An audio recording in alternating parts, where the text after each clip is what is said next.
But one team that has no doubt about where they stand and as far as a team is concerned, has more weapons than anyone in the NBA is Brooklyn. Yeah. I mean, you have Kyrie Irving, who's just the 9th player in NBA history to join the 50-40-90 club. And you have Kevin Durant, who, as we know, is just one of the baddest men to ever hold a basketball. Yeah. And you have James Harden, who is just this shapeshifter. He can have a 30-point triple-double. He can have 18 assists in a playoff game. They're going against the back-to-back MVP in what is going to be in Milwaukee, in Giannis and the Milwaukee Bucks, which is going to be probably one of the biggest heavyweight matchups that we've seen all season long. What's your take on this Bucks-Nets series? Yeah, this is the second round series I've been most like when it was finally set and you looked at the tournament bracket, you're like, ooh, that one. That's the one that's going to be a heavyweight battle. Because the Bucks answered a lot of questions in the first round, didn't they? They came out against their, Miami that knocked them out last year and said, hey, Drew Holiday makes a real difference. Remember, we got him for the playoffs. Look how much he helps our defense, settles our offense, hits threes. Chris Middleton was fantastic. They were knocking down the threes. So when the wall was built in front of Giannis, they just shot over the top of it as a team and made them pay. That was a fantastic Bucks team.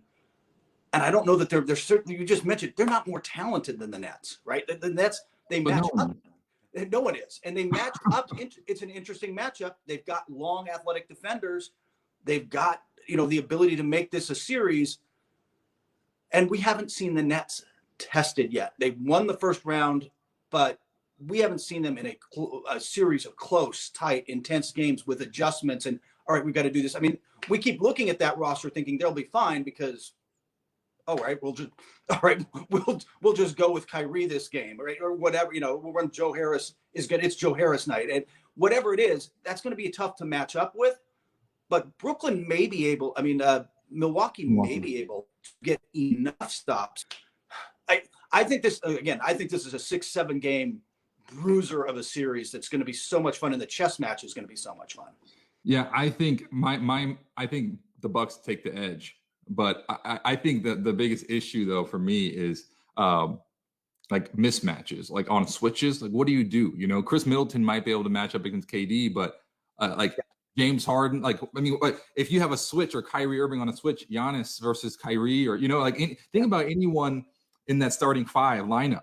Like, how in the world do you play in that high pick and roll offense? Do you see them starting to hit off with Claxton as well in this high pick, Blake Griffin? I think Brooklyn is starting to find themselves. But the thing about Milwaukee that I love is that they know who they are, and they are excellent in fast break and transition points. And the Boston Celtics were not, right? So the Boston Celtics, it was like, let's set up and give Jason Tatum the ball and have him save us, right?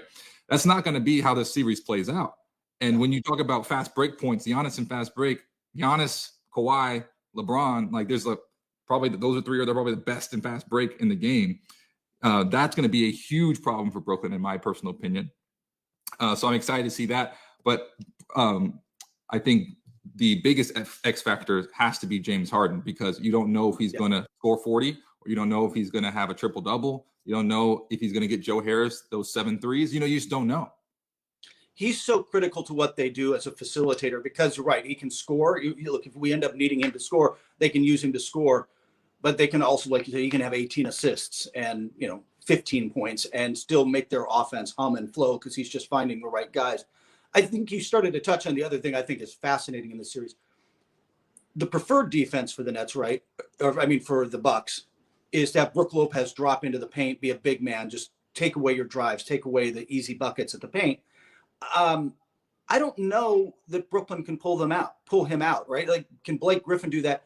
Jeff Green is slowed by injury. We're not going to know till next week. I think he's critical in the series. He's their best 5-man lineups when the limited time we got to see them, all together, were with Jeff Green as the 5, because he can switch defensively, plays good on that end, but also can score inside or space the floor better than Blake Griffin can. He's just more athletic at this point than Blake Griffin is. It's gonna be interesting to see if they can do that, or if Brook Lopez can take over the paint and make it tough to drive, then that's just a big plus for the Bucks. And they're so long, like you're talking about. Like one of the issues we saw at the Celtics is that you can't overcommit, right? Because you have KD on the 3-point line. When Kyrie drives, you can't come help. But with Chris Middleton, Lopez, Giannis, Drew Holiday, like, these guys are so long, they're so athletic that I think you might be able to see more people cheat and be able to still cover their guys. So yeah, this is going to be a chess match to say the least. Yeah. But I think the Bucks might surprise some people. I'm probably going to take the Nets, but just by a whisper. Like I said, I think it's a 6 or 7 game series. This is a grab the popcorn, or better yet, you pop open the beer, sit on the couch, put the feet up series. This is going to be entertaining, start to finish. Maybe not as entertaining as that double overtime thriller. But maybe not that. But we'll see. We'll see.